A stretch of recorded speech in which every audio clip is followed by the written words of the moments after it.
Hi, my name is Leslie Clark. I'm a social studies teacher here at Malverton High School. And today I want to tell you a personal story about my experience with the consequences of distracted driving. Almost 6 years ago, 5.5 years ago, on a warm, beautiful day in September, my 2.5-year-old niece was killed by a distracted teen driver in Bellingham, Washington.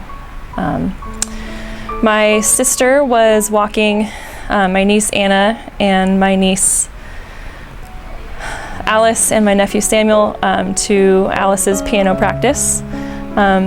They had stopped at a crosswalk, and there was a car on the street that had stopped to let them go across the crosswalk. Further down the road, a teenage driver who was illegally having passengers in her car and who was looking at her backpack, like away from the road, didn't see the car stopped, and she hit the car that was stopped and pushed it into my sister and her family. The car hit my sister and it hit Anna, and thankfully my other niece and my nephew were not hurt at all. But Anna was killed instantly, and Melissa was injured as well.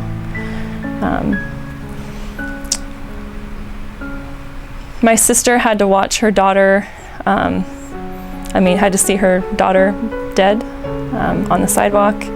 My niece and my nephew had to see their sister dead as well. There were other students around. There was a community around that saw it. It was really traumatic for everyone who witnessed it, and it continues to be traumatic for my family and the people who witnessed it as well.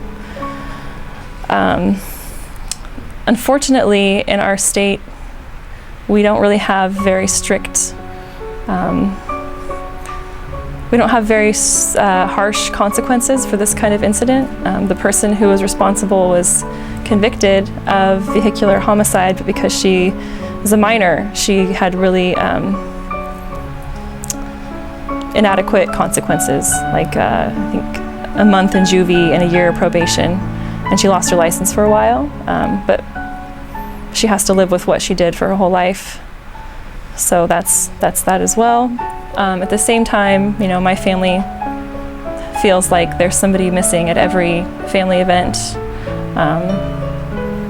A sister is gone, a niece is gone, a daughter is gone, a granddaughter is gone, and we won't ever get that back. We celebrated what would have been Anna's 8th birthday about a month ago, and that's really hard. Every holiday is really hard. The person who caused her death wasn't even doing anything that was important, but she chose to do that and took a life. I guess what I would challenge you to do is think about what's important. Every second you take your eyes away from the road, whether it's looking at your phone, answering your phone, changing your music, looking at a backpack, turning to talk to a friend, you have the power to kill when you do that, and it's not worth it. Regardless of the consequences, someone's life is not worth that. So whatever it is, it can definitely wait. I'd like to challenge you to stop being a distracted driver. I'd like to challenge you to ask your parents to stop being distracted drivers, and ask your friends to stop being distracted drivers, because it's just not worth it.